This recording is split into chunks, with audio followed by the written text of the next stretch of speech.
Bom dia, boa tarde ou boa noite, aqui quem fala é o Pedro. Hoje eu tô aqui para gravar mais um vídeo sobre fé e sobre espiritualidade. E eu escrevi um textinho aqui, um roteirinho pra gente, e eu vou lendo esse roteiro e a gente vai comentando sobre a partir desse roteiro, ok?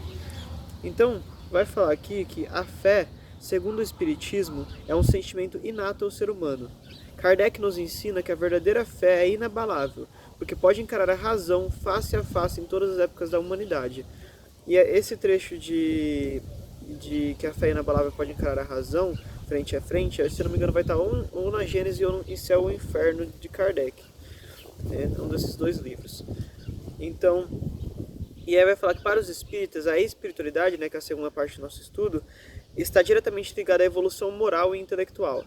Através de sucessivas reencarnações, o espírito busca aperfeiçoar-se, aprendendo com suas experiências e expiando seus erros.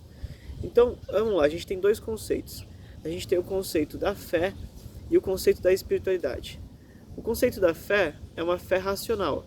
O Espiritismo acredita numa fé que você pode encarar a razão frente a frente. Você não precisa ignorar a razão, você pode explicar as coisas através da fé. E agora, outras religiões acreditam que não, que a fé é algo que tem que acreditar sem duvidar e sem questionar, sem pensar sobre, né? Então, não é completamente todas as pessoas das religiões que pensam assim, mas muitas vezes se você questiona, se você duvida daquilo que está sendo falado na Bíblia ou duvida do que está sendo falado em outros textos sagrados, né, religiosos, você é julgado, porque você não pode questionar, você tem que seguir aquilo à risca sem questionar, e essa é a fé indubitável, né? A fé que você não pode questionar, que você não pode duvidar, você tem que acreditar sem duvidar, sem pensar, sem raciocinar. Já o Espiritismo não, ele acredita na fé raciocinável, a fé onde você pensa, você descobre, você pesquisa, você busca, você acredita naquilo que você encontrou, que você descobriu, como se fosse uma ciência mesmo. O Espiritismo é uma ciência. Ele foi comprovado através de fatos e através de experiências e pesquisas de Allan Kardec, né? Então a fé inabalável seria isso, seria uma fé que pode enfrentar frente a frente a razão.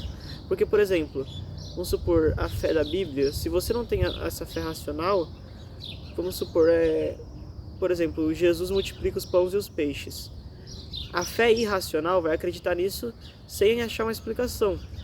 E aí, pessoas que são cientistas ou científicas, elas não vão acreditar nisso, porque racionalmente não faz sentido você multiplicar pães e peixes do nada, você do nada aumentar a quantidade, a partir de uma quantidade menor você aumentar para uma quantidade maior sem fazer nada a respeito disso, você só impor as mãos e aquilo se multiplica. Então racionalmente isso não faz sentido, mas o Espiritismo explica esse e outros milagres de maneira racional, de maneira verdadeira, onde você consegue entender e consegue colocar frente a frente a razão. Então a razão não desmantela essa fé, a razão não faz com que essa fé termine.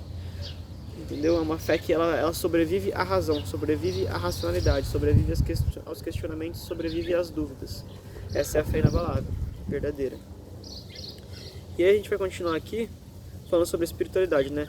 Agora, a espiritualidade, o que é a espiritualidade segundo o Espiritismo? Espiritualidade segundo o Espiritismo é elevar-se moralmente, é buscar ser melhor, é buscar aumentar as suas capacidades morais. Então você se tornar mais amoroso, se tornar mais verdadeiro, se tornar mais recíproco, se tornar mais fiel, mais de acordo com a verdade, se tornar melhor. Isso é espiritualidade. É diferente, né, do que a gente acredita em outros lugares, que a espiritualidade é seguir dogmas, seguir regras, seguir, né, ser disciplinado. Não que a espiritualidade não tenha a ver com disciplina, porque é necessário ter disciplina para alcançar lugares longes, né, para alcançar uma grande jornada. Mas esses dogmas, essas regras, essas coisas cegas, sabe, sem pensar, você segue, você nem sabe por que você está seguindo, mas você está seguindo aquilo, você não sabe de onde aquilo veio, mas você está seguindo aquilo. Então isso é um pouco o que o Espiritismo prega, né? Então a gente vai continuar aqui aprendendo sobre fé, segundo a doutrina espírita, né? Daí a gente vai ver que em um Evangelho segundo o Espiritismo, no capítulo 19, ele diz assim: a fé que transporta montanhas. E aí é Jesus falando, né? Disse-lhes ele: por causa da vossa incredulidade, porque em verdade... Calma aí, disse-lhes ele: por causa da vossa incredulidade, Porque em verdade vos digo que, se tiverdes fé como um grão de mostarda, direis a este monte, passa daqui para acolá, e ele passará, e nada vos será impossível. O que a gente explica a partir disso? Eu acredito, né? Eu creio, e eu já conversei com várias pessoas que creem da mesma forma e que acreditam assim, que essa passagem de Jesus não é literalmente que você vai mandar uma montanha pular de um lugar para o outro. É que você vai transformar dentro de você, as montanhas que estão dentro de você, você vai transformar, você vai movimentar aquilo que está dentro de você, e assim você vai conseguir superar os obstáculos, superar as barreiras, superar as dificuldades. Entende? E aí, depois, no item 2 desse mesmo capítulo 19, né, do Evangelho segundo o Espiritismo, ele vai falar assim, que a fé é a mãe de todas as virtudes que conduzem a Deus. Isso daí já os Espíritos falando, né?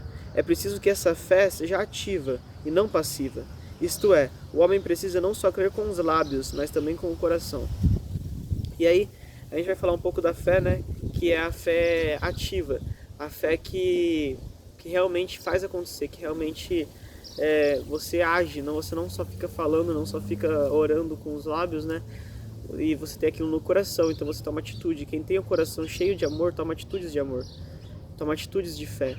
Então, essa é a fé que realmente deve ser seguida, né? A fé que a gente deveria ter.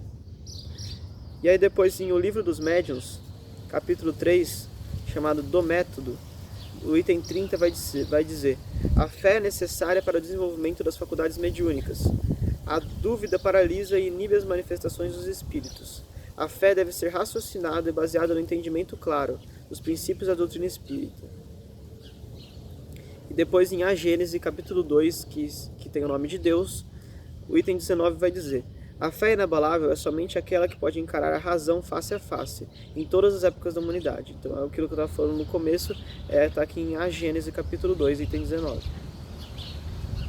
E no Céu e no Inferno, de Allan Kardec, no capítulo 7, que diz as penas futuras segundo o Espiritismo, no item 29 vai falar: a fé na vida futura e na justiça de Deus dá ao homem a força necessária para suportar as vicissitudes da vida. Ela o consola nas suas dores e modera as suas alegrias, proporcionando-lhe a serenidade e a resignação. Então, que fé é essa, né? Que fé é essa que fortalece a gente, que faz a gente crer numa existência, numa pré-existência da alma e numa pós-existência da alma? Que fé é essa que faz a gente acreditar em Deus e saber que Ele está nos guiando, saber que Ele está nos rogando, nos dando auxílio e trazendo tudo que a gente precisa conforme a gente vai caminhando? Que fé é essa?